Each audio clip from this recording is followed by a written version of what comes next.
3 ವರ್ಷಗಳ ಹಿಂದೆ ಹಿಜಾಬ್ ವಿವಾದಕ್ಕೆ ಒಳಗಾಗಿತ್ತು. ಈಗ ಜನಿವಾರ ಅದೇ ಸ್ಥಾನದಲ್ಲಿದೆ.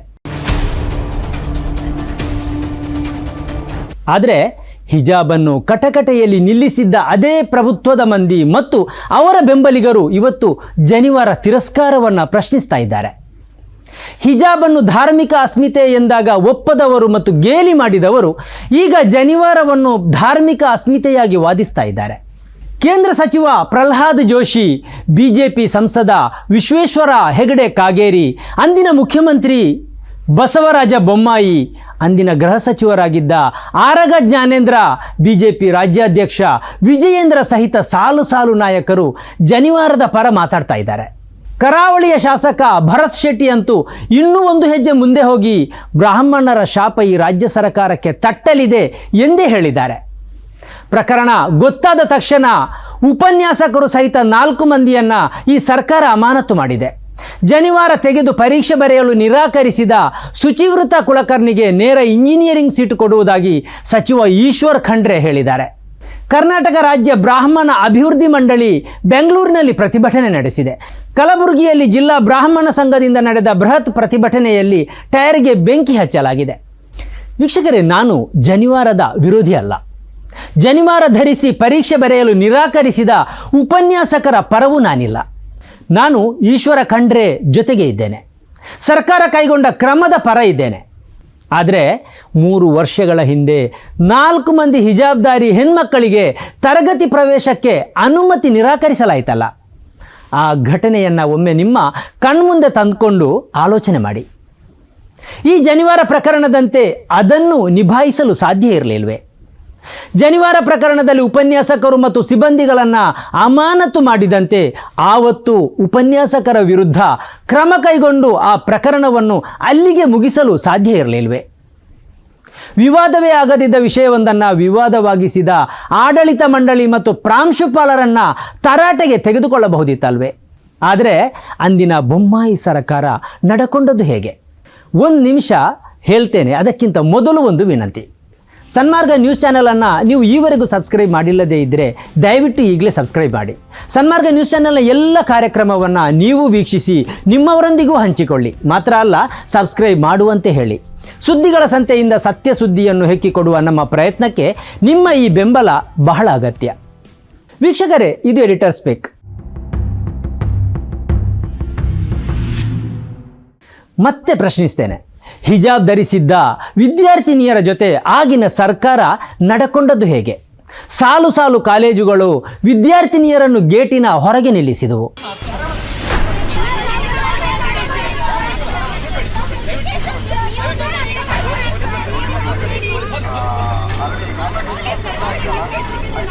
ಇದಕ್ಕೆ ಬೊಮ್ಮಾಯಿ ಸರ್ಕಾರದ ಸಚಿವರು ಮತ್ತು ಶಾಸಕರೇ ಪ್ರಚೋದನೆ ನೀಡಿದರು. ತಮ್ಮದೇ ವಿದ್ಯಾರ್ಥಿ ಸಂಘಟನೆಯನ್ನು ಹಿಜಾಬ್ದಾರಿ ವಿದ್ಯಾರ್ಥಿನಿಯರ ವಿರುದ್ಧ ಇದೇ ಸರ್ಕಾರ ಚೂ ಬಿಟ್ಟಿತು.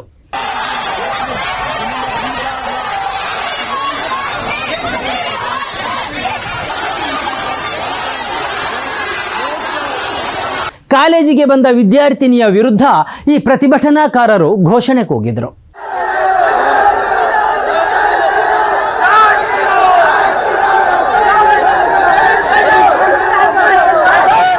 ಪ್ರಕರಣ ನ್ಯಾಯಾಲಯದ ಮೆಟ್ಟಲು ಏರಿದಾಗ ಬೊಮ್ಮಾಯಿ ಸರ್ಕಾರ ಹಿಜಾಬ್ನ ವಿರುದ್ಧ ವಾದಿಸಿತು.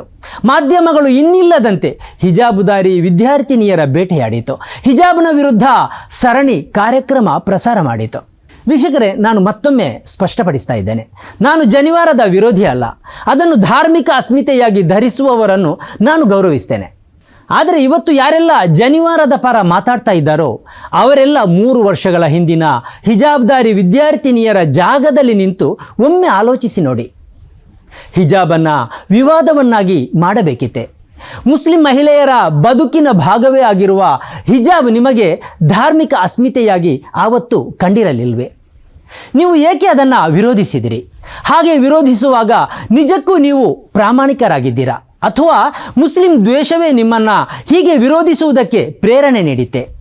ಯೂನಿಫಾರ್ಮ್ನ ಭಾಗವಾಗಿ ಕುತ್ತಿಗೆಯಲ್ಲಿರುವ ಶಾಲನ್ನು ತಲೆಗೆ ಹಾಕಿಕೊಳ್ಳುತ್ತೇವೆ ಎಂದು ವಿದ್ಯಾರ್ಥಿನಿಯರು ವಿನಂತಿಸುವುದನ್ನೇ ಸಮಾನತೆಯ ವಿರೋಧಿ ಎಂದು ನೀವು ಹೇಳಿದ್ರಲ್ಲ. ಅದು ನಿಜಕ್ಕೂ ನಿಮ್ಮ ಪ್ರಾಮಾಣಿಕ ಅನಿಸಿಕೆಯಾಗಿತ್ತಾ ಅಥವಾ ರಾಜಕೀಯದ ಮಂದಿಯ ಹೇಳಿಕೆಯಿಂದ ಪ್ರೇರಣೆ ಪಡೆದಿತ್ತ? ನಿಮಗೂ ಗೊತ್ತು, ಹಿಜಾಬ್ ಧರಿಸಿದ ವಿದ್ಯಾರ್ಥಿನಿಯರು ಸುಮಾರು 1 ತಿಂಗಳ ಕಾಲ ತರಗತಿ ಪ್ರವೇಶಕ್ಕಾಗಿ ಕಾದು ಕುಳಿತಿದ್ರು. ಶಾಲಾ ವರಾಂಡದಲ್ಲಿ ಮತ್ತು ಮೆಟ್ಟಿಲಲ್ಲಿ ಕುಳಿತು ಅಧ್ಯಯನ ನಡೆಸಿದರು. ಆಗ ಅವರು ನ್ಯಾಯಾಲಯಕ್ಕೆ ಹೋಗಿರಲಿಲ್ಲ, ಹೊರಗಡೆ ಪ್ರತಿಭಟನೆಯೂ ನಡೀತಾ ಇರಲಿಲ್ಲ. ಎಷ್ಟೇ ವಿನಂತಿಸಿದರೂ ಆಡಳಿತ ಮಂಡಳಿ ಕೇಳಿಸಿಕೊಳ್ತಾ ಇಲ್ಲ ಎಂದು ದೃಢವಾದ ಬಳಿಕವೇ ಪ್ರತಿಭಟನೆ ನಡೆದಿದೆ ಮತ್ತು ವಿದ್ಯಾರ್ಥಿನಿಯರು ಕೋರ್ಟಿಗೆ ಹೋಗಿದ್ದಾರೆ.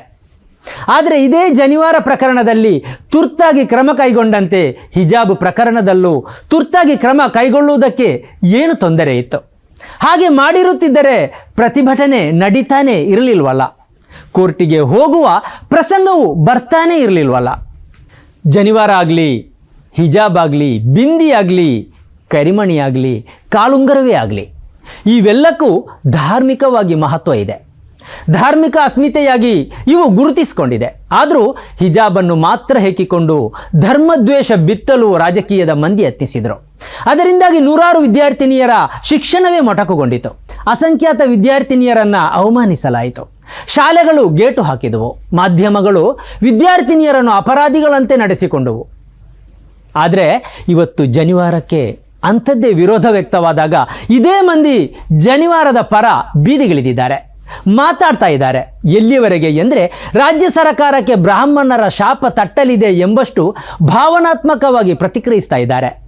ವೀಕ್ಷಕರೇ, ಧರ್ಮದ ಆಧಾರದಲ್ಲಿ ತಾರತಮ್ಯ ಮಾಡ ಹೊರಟ್ರೆ ಅಂತಿಮವಾಗಿ ಹಾಗೆ ತಾರತಮ್ಯ ಮಾಡಿದವರನ್ನು ಈ ಪ್ರಕೃತಿ ಬೆತ್ತಲೆ ಮಾಡಿಯೇ ಮಾಡುತ್ತೆ. ಹಿಜಾಬ್ ಮತ್ತು ಜನಿವಾರ ಅದಕ್ಕೆ ಒಂದು ಒಳ್ಳೆಯ ಉದಾಹರಣೆ. ಸನ್ಮಾರ್ಗ ನ್ಯೂಸ್ 1.5 ಲಕ್ಷ ಚಂದಾದಾರರನ್ನ ದಾಟಿದೆ. ಇದನ್ನ ಸಾಧ್ಯವಾಗಿಸಿದ್ದು ವೀಕ್ಷಕರಾದ ನೀವೇ. ಮುಂದಿನ 1 ವರ್ಷದಲ್ಲಿ ಈ 1.5 ಲಕ್ಷವನ್ನ 3 ಲಕ್ಷಗಳಾಗಿ ಪರಿವರ್ತಿಸುವ ಗುರಿಯನ್ನ ನಾವು ಇಟ್ಕೊಂಡಿದ್ದೇವೆ. ನಿಮ್ಮ ಬೆಂಬಲ ಇಲ್ಲದೆ ಇದು ಸಾಧ್ಯವೇ ಇಲ್ಲ. ನೀವು ಮಾಡಬೇಕಾಗಿರುವುದು ಏನಂದ್ರೆ ಸನ್ಮಾರ್ಗ ನ್ಯೂಸ್ ಚಾನೆಲ್ನ ಕಾರ್ಯಕ್ರಮವನ್ನ ನಿಮ್ಮ ಗೆಳೆಯರಿಗೆ, ಸಂಬಂಧಿಕರಿಗೆ ಕಳಿಸಿಕೊಡ್ಬೇಕು. ಅವರಲ್ಲೂ ಸಬ್ಸ್ಕ್ರೈಬ್ ಮಾಡುವಂತೆ ಹೇಳಬೇಕು. ನಿಮ್ಮ ಮನೆಯವರಲ್ಲೂ ಹೇಳಬೇಕು. ಸುದ್ದಿಗಳ ಸಂತೆಯಿಂದ ಸತ್ಯದ ಸುದ್ದಿಯನ್ನ ಹೆಕ್ಕಿಕೊಡುವ ನಮ್ಮ ಪ್ರಯತ್ನ ಮುಂದುವರಿಯಬೇಕಾದ್ರೆ ನೀವು ಇಷ್ಟನ್ನಾದರೂ ಮಾಡಲೇಬೇಕು.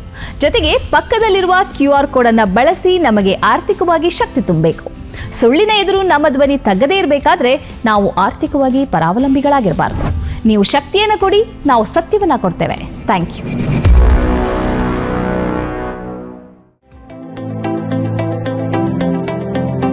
Gadiar Group of Companies, synonymous with excellence and innovation, stands as your dynamic partner for progress.